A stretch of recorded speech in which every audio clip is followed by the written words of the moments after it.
mu buri kutangaza Engineer D1 mbene nisima abantu bakashonji abantu orine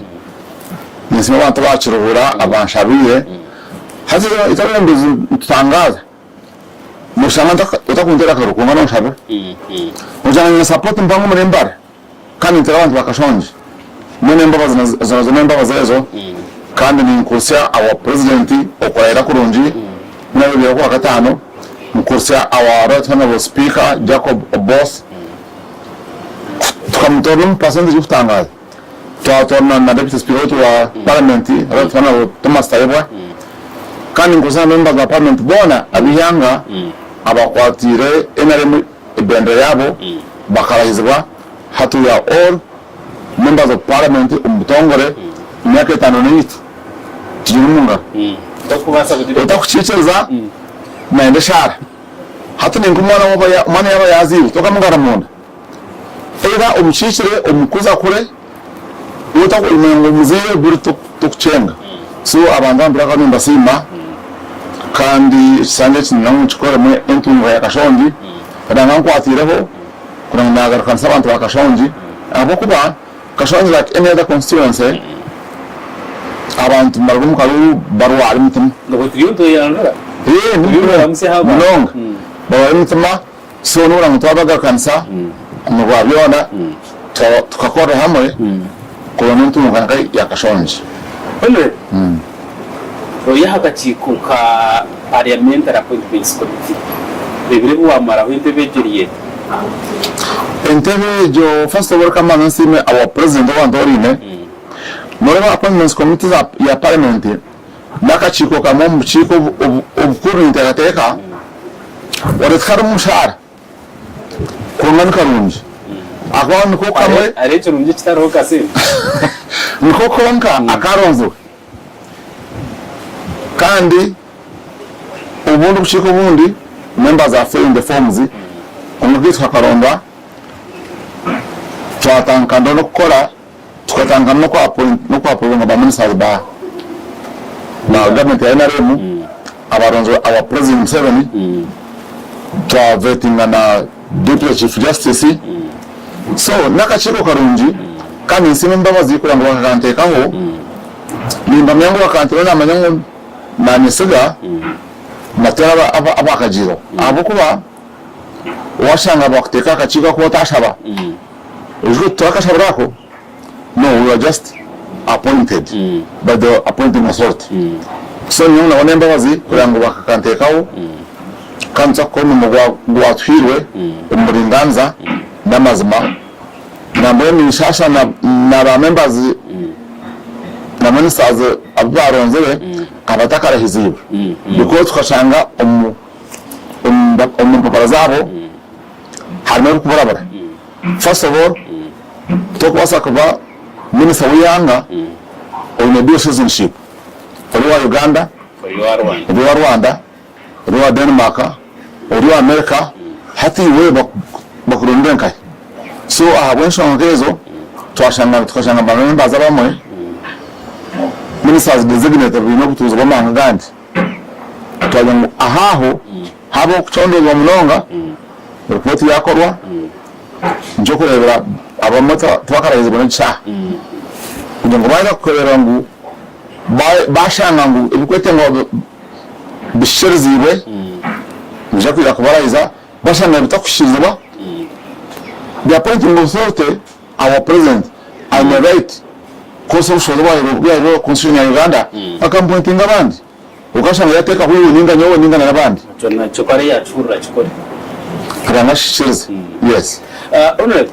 Minister of Finance, Honorable Henry Musasebiri kunabira kashuma budget yihanga yo making kumira na kaga na kushaje. Ermo trillion zikenana nina. Umwaka ukwire sikaze na shanje nini. Urazo muri kinana nina.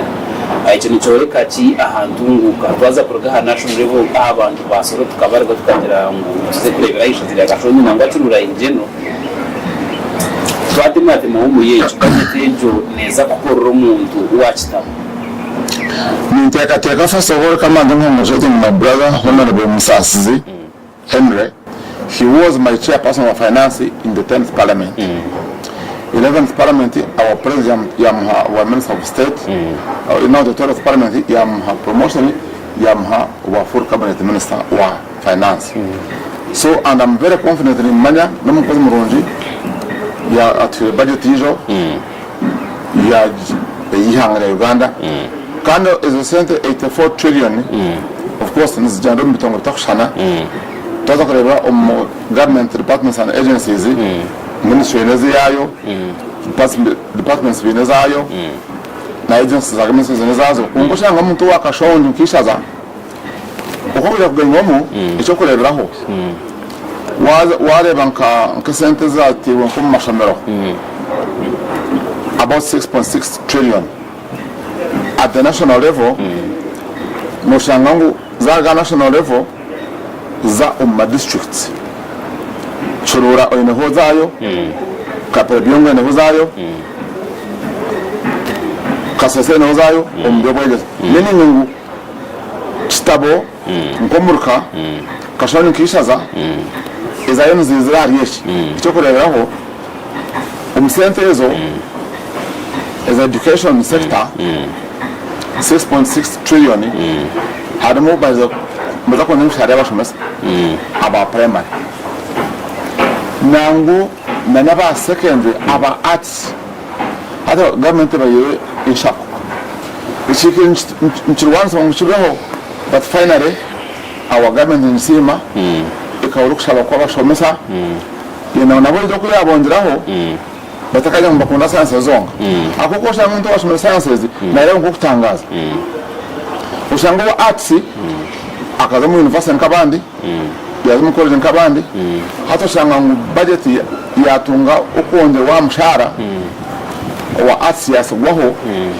ushanga cyo kureberaho ushanga nkayitisha no wa arts natunga mshara muke ari kusingwa na classroom teacher wa science ngomba government kawurukushaba kwa bashomesa ezo njize ukuzongera kuona obana mu kibazo obana mu nyibazo kunza kwanza yamba mshomesa kurangu yatunga ukonywa mshara abashomesa batungaho abana batungaho at the end of the day ushanga ngo umuntu ne yatunga kai asentezo atije kureberaho cyo mu tuko down effect mshomesa ko kutunga mshara muhango ho narga kitaba narga kamwira mtor makumyana na mwenda bamdari nkaga nebe tiziri sente nyingi konka hakiri mbagira ngo better late than never okugira obuchebwa obuzimezeremo atazongerwaho nyamasa na bayatunga amasiko mingi munonga kugira ngo maybe in the next financial year akayongerwa atoshanga umuntu wabana tumutama makumyana yasankaga wankaga azo wachenda ushanga ngo cyamuyambaho yawendra ahanta asaye yazagura ko na gumuntu gusabuni ataza gumuntu imtebiri ko na nyokere mo yashukari yazagura ya kabiri ushanga umuntu wabutosha oyo yakwatwa yes muri munaza kwatwa hukorga hamdaro makumyana na mwenda y'umushoboso wa primary kuzahari nkagane kurga hawa secondary wachenda na mukaga kuzahari miliyoni y'umutaro makumyana umuntu orukushomeseza umushaza nkiriya nyakinonde kunibaringana district mu kugwanya kinonde ndaratana nishaza riyo ya kashonje naro wagambiro wa kitabo nano wakashonje hani na headquarter ishaza riyayo umushomesa kwa atunge mutwara ikumeje 25% increment nyowe omuziro kuza kwidikumi n'ibiri nuza kukomera umwana ndanda kuza umukarase ari kuza kutahasha mushanje umwa tireho mu parliament ezenyima kugira ngo abana bashumi batahesha munana abandi bagarca umukarase naza kuganyirwa muke aharaganira umuna umwana ishaza kushomeraho umushomesa ishaza kumushomesaho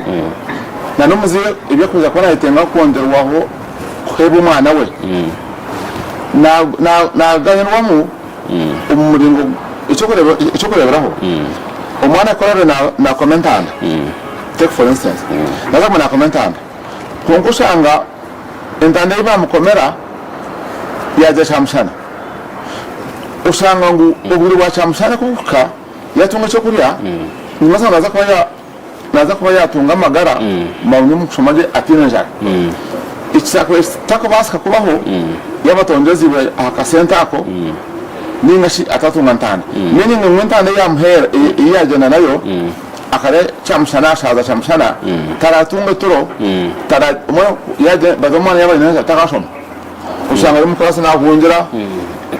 na yahamara kunga yabasa kubana ashoma yugusi nchimamagara maronje no mushomesa nawe yana ashomesa yugusi nabaye na moral no mushomesa wakoza ona kushomesa preps umwabazo kora nka prep ningashi aine extra lesson nabana jokora aina mana marunji osanga chamuyamba umuhereza consequently osanga mwana gwe yakora kurungi mukarasi rungi bole bwa bwincho mu budget eki na government umuhereza kwenda kutungura umuntu wa burijo aba business abari kutungura nangwa aba SMEs abumwahire tax exemption y'imyaka 3 kugira ngo batandikeho konka batakasha sho mushoro gwe kuma y'imyaka 3 kugira ngo businesses zabo zibanze zitunguke konka wagaruka mwishazi rya mu district ya Kiruhura nangwa no murambara aba kutandika ho ngaba kusika chapati nkabe ha street muriyo n'umutahiceragezo cyo kubashenyaho ndakwenda ngo betahize kandi bariya mukwenda ngo batashashura umushoro hata no rebe icyo kubashanya think chikunda search but it creates order icyo kureberaho musanga umuntu napanse kizimbe cyawe aina muduka hata shanga umuyibaraza haroke yusiki takushasha mushoro ningashi na abasa kushara na nebei ogumunda akusanga takushasha rente mpango hata shanga omunda na rente mpango na kashosha za government usanga ngu na nyijibwa munonga njukure mbena ngo bakora bato order kunyangwa mu rwabyona ababakora mu mabaraza abakora ahanguto ideally baba rondo omanya ogurugazeta kwa mo bakora nstaho odum town usanga town yaba clean usanga nabi bachendera akoresha ngo abantu ko basikata dum ahanguto n'umuntu wakusikese mu yawe ngo sokora akumkwata aborum bandi abor konka habarum handa umurungi kugira ngo bahanguto batware nka gazetted areas ubutare abo mututare usanga baba mbakora myanya gazetted kurungi specified nziretera habaho order nungi habaho inkora nungi mu rwabyona usanga etawoni yabaje munonga yargo mu ruvio na mbona Kampala na city zindi naona matawona gandi hata Kampala se yanyeje nushanga emyezi yo misho omyaka yo misho etawoni yaba expanded abakuba umushangana n'umuntu nakora nanguto na usanga no motoka tane ho kuraba owa boda boda tane arabe usanga ngutu yabasakwa occupied emu abantu nkabo ngababa babiremu nchitaho umuhanda murungi usanga habaho order nungi usanga itawuni yaba clean yarwa munubuzubu yarwa mu usanga yaba yatebekana yes twagamba ahari kisanja akuna kurara kwenda kuyama sanja no more sleep akuna mchezo nko kumukuru w'ihanga yagambira tuze ahari 3.5 million shillings ezimwagize ngo budget egi nzoshimwe kuza household twaza kurabira umyuga projects za government zabizira munka youth livelihood zirmunka eza abakuru zaguro ezarigiriho kare ezabintu zikora ku nkazi kijana sarara mukuru w'ihanga katebekanisa kugira ngo barabire umyuga ezo sente nogira ngo hine kizikozireho kandi ezimutirimo mu budget nizakora abatangire abanze kuzitunga bari mu kuzigarara ezimuti zikareberwa unza kutugeza aho mutakareba mutoyena sente ezo nitekateka kabinto okutawo sente ezezo ezemyoga na nzona nokwena ngo ihabantu nkagana mushanga narigana abasarigana umbantu igana nkagana mushanga bayibarije abandi baguma nenango bona bazomu money economy nchokorera at the moment hacheho percentage y'abantu abacemu mu subsistence economy nchora nenango abantu abakwatiraho ebase kubongera sente ezo bargo mu mbera yo korrenda yonka bazo mu mbera yo korra ibutase sente mu yabo mu rwabyona batunga income namone sima government sinza pedi mza we million igana burumuruka hata nazo sa million magana abiri kugira ngo abantu abo bado sinza pedi mza kwanza question chango umuyango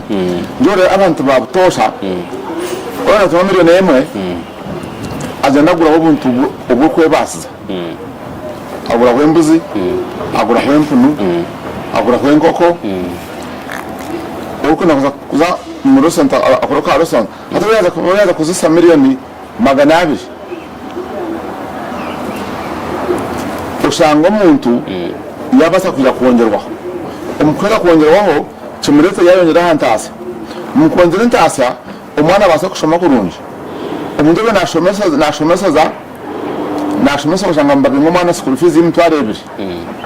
usanga yabasa usanga batasubira umwana we meaning sente zo kuzukeza kanyomba abantu babutosha bazikozesa zibayamba bondera ntasa umukondera ntasa hati usanga economy yatunguka nco kureba ngo trickle down effect yesente zo nizibasa kutwara kile karini konka finally ije shikama muntu babutosha namwe nsema gama tunyangusha ezonjire za PDM umukuzonja kwazo abantu abayimba zikozesa baza kunya kuzikosa baza kunya kuhentasa muno ushango be na baza kona tunga umutware 5 yasanka 8 unazo umutware 3 yasanka 5 amurwa yona umuntogwe aganye ucango kandi izya konja kuyamba abantu bona ushango finally consequently abantu abo mani kome bayonja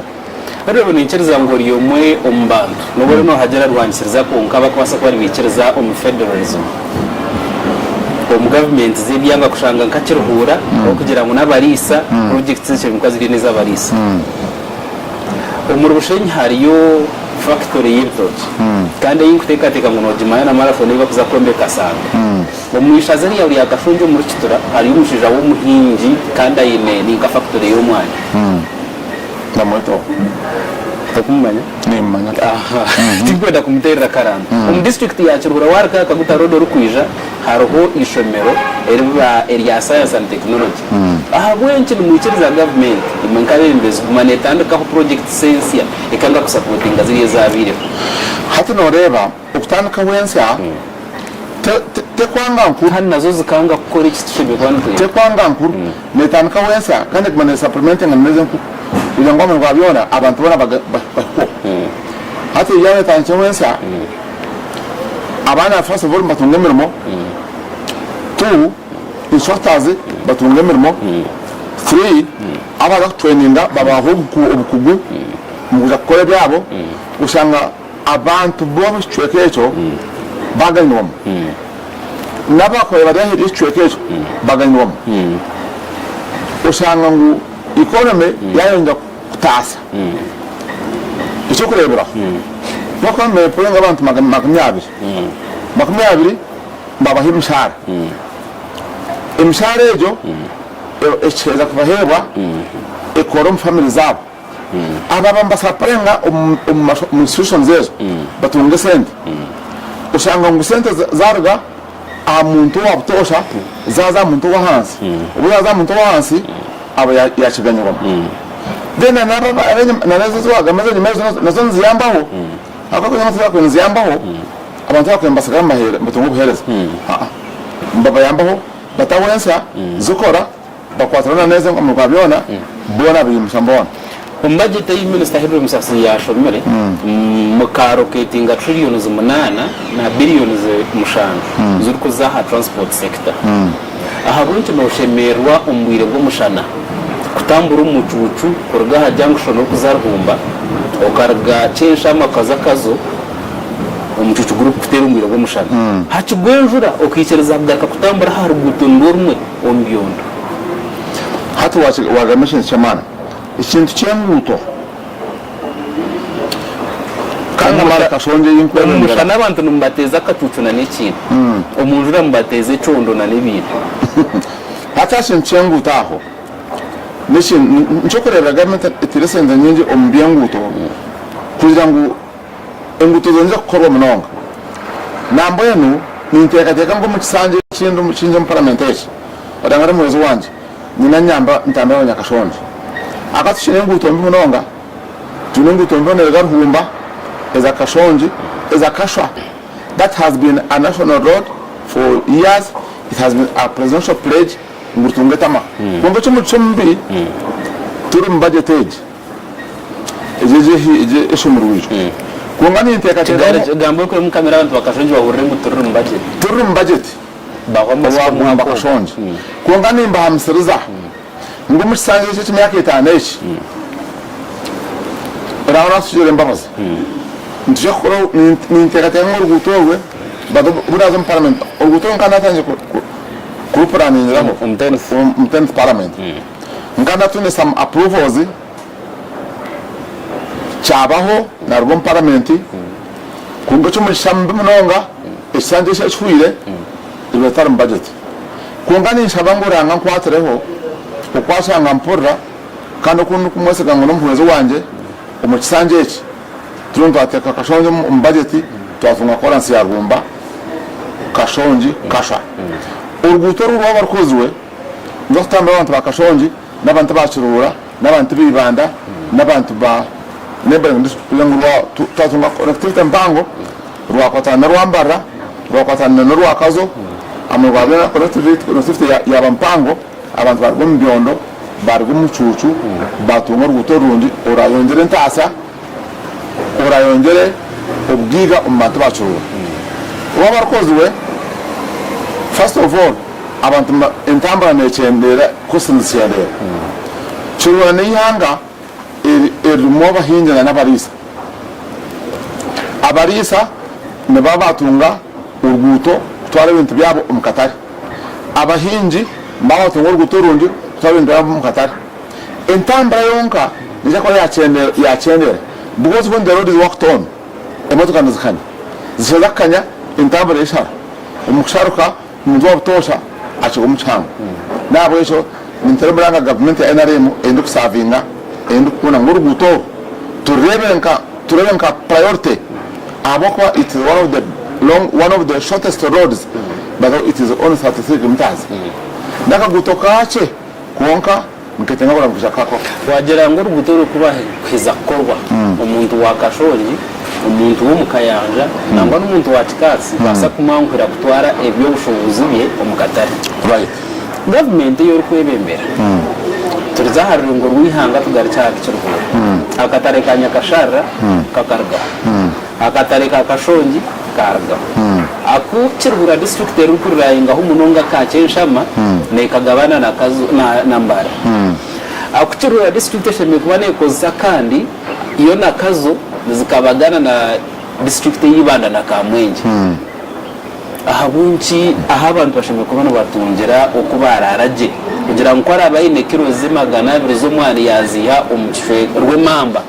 yaza kuzwara hagumura umukatari imumuza kuriya na kanso zanyu n'abajurekero ubutari mu bwiha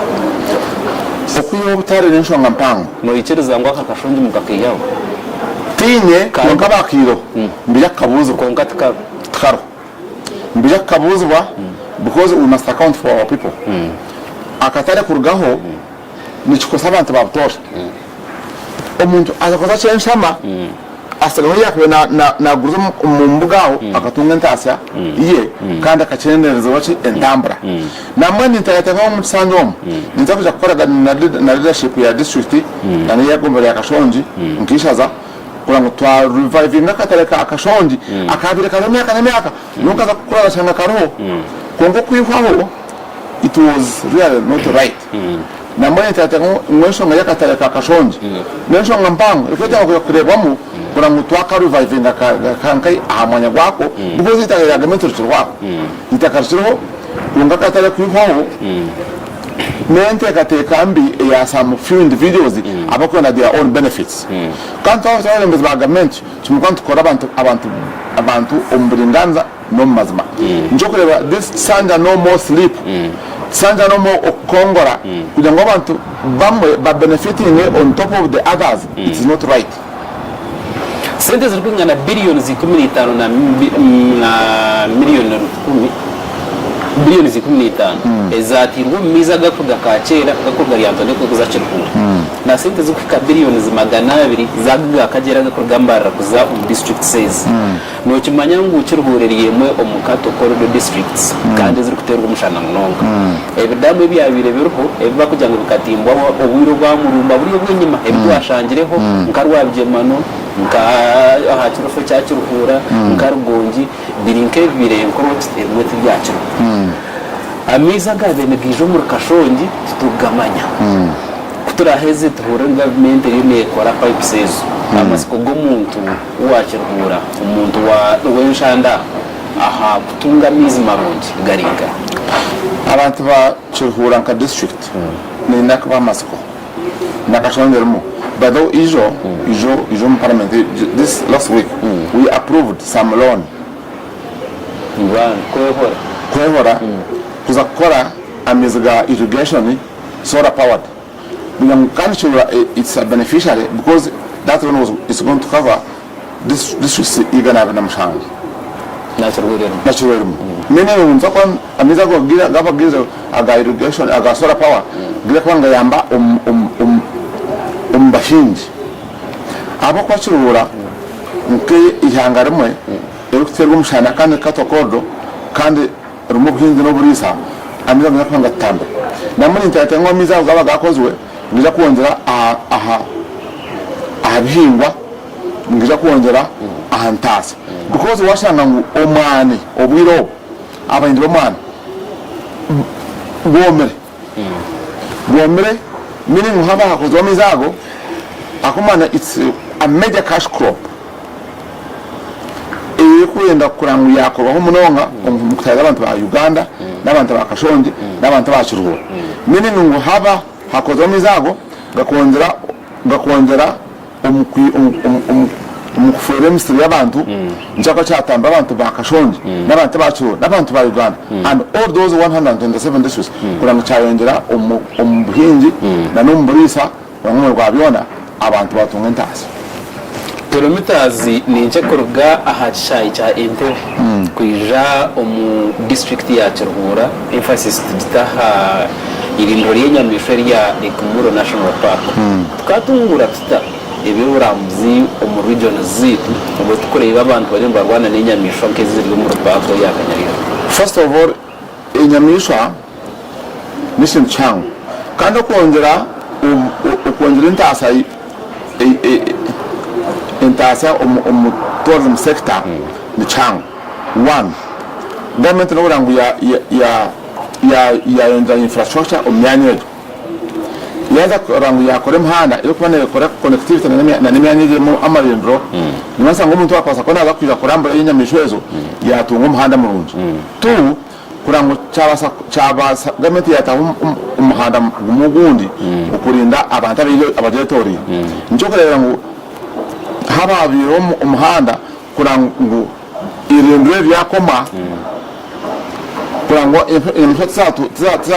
tuzarumba abantu abetori icwekeje nashinje baza ko cyatamba ushanga ngo abantu barinda emisiri yabo government yakome muhanda ejo yakore muhanda ejo amugwabyona Enyamishwa zazaho sete n'abantu kuramba barete sente muyanga cyonje sente muyanga amugwabyona government itunga sente izikuja kwa nzireza barambuzi akubarambuzi ne bate sente nyiye muyangomu ushanga zaza kuyamba foreign income yange ekitongole cya Rureya enyuma ho emyaka nkamukaga enyuma omu kisanje cy'enkumi namukaga cy'enkumi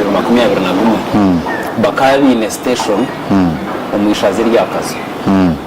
n'ekiteka tekuje kugira ngo region egiyona Greater Mbarara yatunja amashanyarazi agari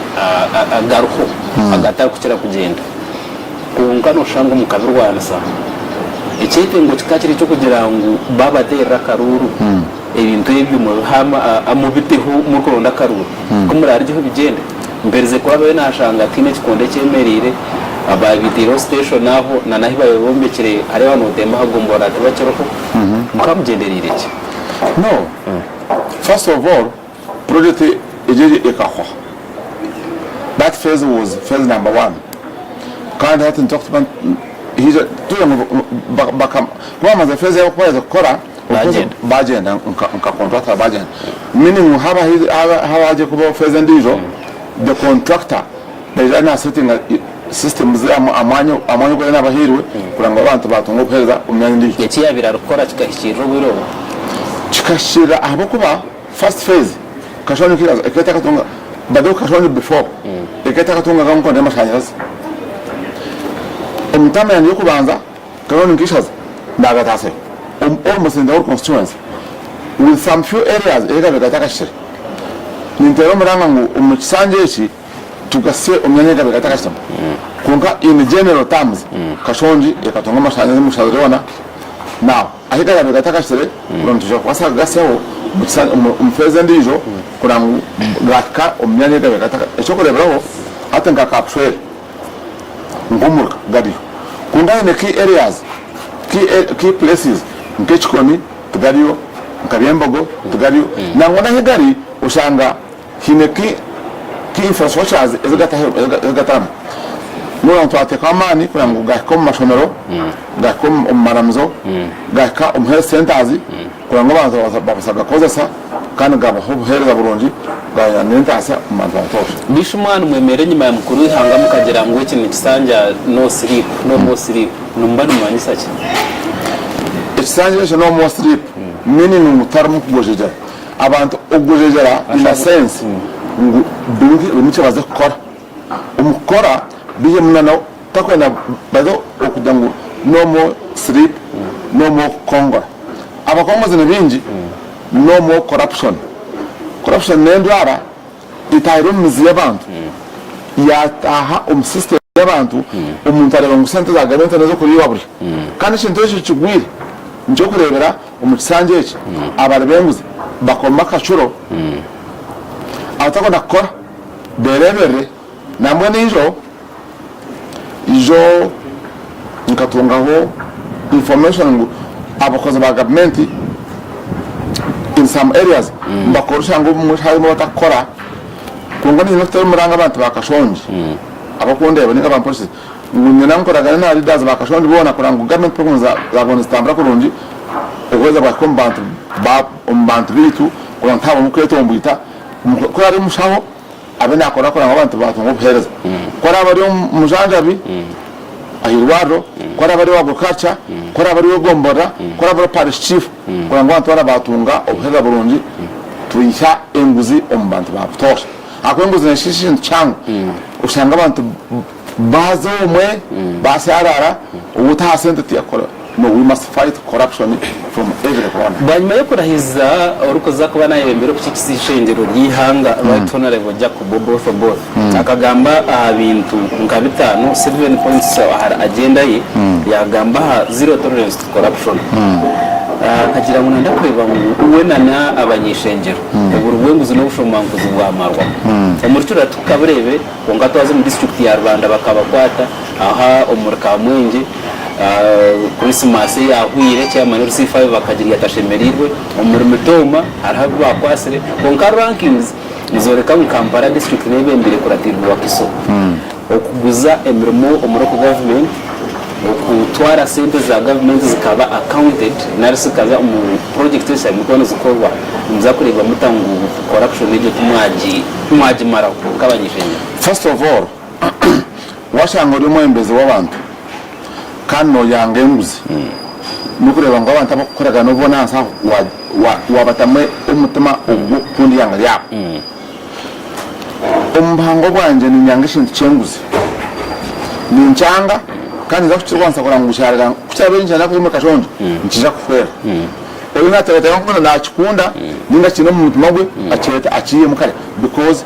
nsakoraga nakorango taba hochins sha corruption umukakoni muzako niyambera umyaka itane kandi ishindu watombantu bakacibanya mu kirundi ncangara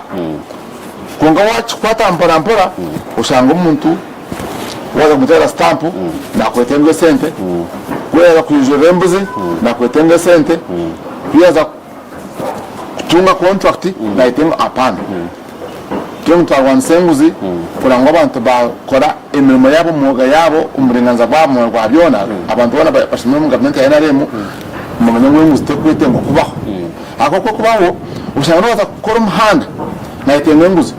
usanga na kansala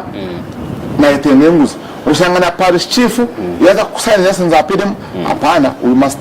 fight corruption kurangu bomuntu wana aharevo yaho wena yaje wansa kurangu yaho tukataka tunga hoga bebe mbizikorwa bakagomba batahunka za baraza ebitaramu kutereza accountability mbintu bakora right. Honorable speaker kagira ngo naza kureba ngo yataho oversight byo kugira ngo imwe nango n'abakurira ministries bagumene bahereza accountability ya performance ya departments zabo mu public ndarabo nina tware ba ministry ba rambra ngatwashanga ruwa district na mwembe ningamana ba district nti ubutorwe utindowe woba tabasa korwa by end of August wabatera weteraje me as an MP wa Kashonje kigambire chairman mukago naume kama namugambire mukago my brother na wa works kurenga bana za own scheme za government manya kangambe wota yambira abantu bawo